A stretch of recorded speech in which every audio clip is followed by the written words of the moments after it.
Bonjour Marion, on va commencer par la prise de la tension artérielle et ensuite j'aimerais bien une auscultation cardiaque s'il vous plaît Anne-Marie. Un écran pour voir le patient, un autre pour accéder à son dossier et un dernier pour afficher les résultats des examens effectués par le téléassistant. C'est ici, à Amiens, au groupement de coopération sanitaire Picardie, que s'est mis en place le projet régional de télémédecine.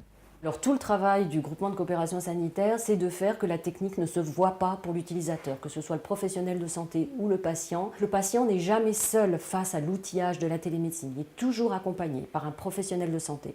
Par exemple, dans l'exemple de la téléconsultation entre Chaumont et Beauvais, à Chaumont, c'est une téléassistante qui a été formée pour accompagner les patients et ce patient n'est pas seul, il est avec une aide-soignante qu'il connaît, qui est dans son environnement d'hospitalisation et du coup le patient est beaucoup plus en confiance.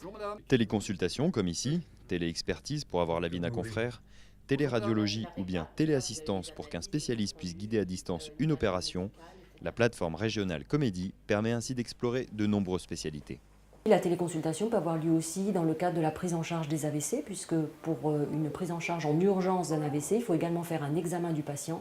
Le neurologue qui est situé au CHU d'Amiens peut faire un examen par téléconsultation, un examen de neurologie du patient qui est suspect d'AVC, qui se trouve aux urgences de l'hôpital d'Abbeville, par exemple. Un autre domaine, c'est notamment la téléexpertise en dermatologie. Nous avons des infirmières qui sont venues nous solliciter parce qu'elles sont parfois désemparées devant des plaies complexes qu'elles suivent au domicile des patients. Et pour cela, elles ont besoin d'être en contact avec un expert, un dermatologue ou une infirmière qui a un diplôme universitaire de plaie. Dans une région touchée par la désertification médicale et une population vieillissante, l'objectif de cette plateforme de télémédecine est clair. Égalité des chances pour l'ensemble des patients et pour l'ensemble des habitants de Picardie.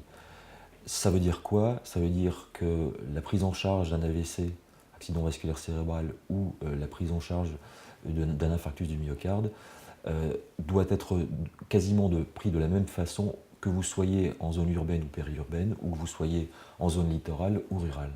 Chaque mois, plus de 1000 patients sont pris en charge à distance et plus d'une centaine de professionnels de santé Picard ont déjà été formés. En comptant 30 000 € pour installer une salle, le projet prévoit d'équiper une vingtaine d'établissements en Picardie d'ici à 2016.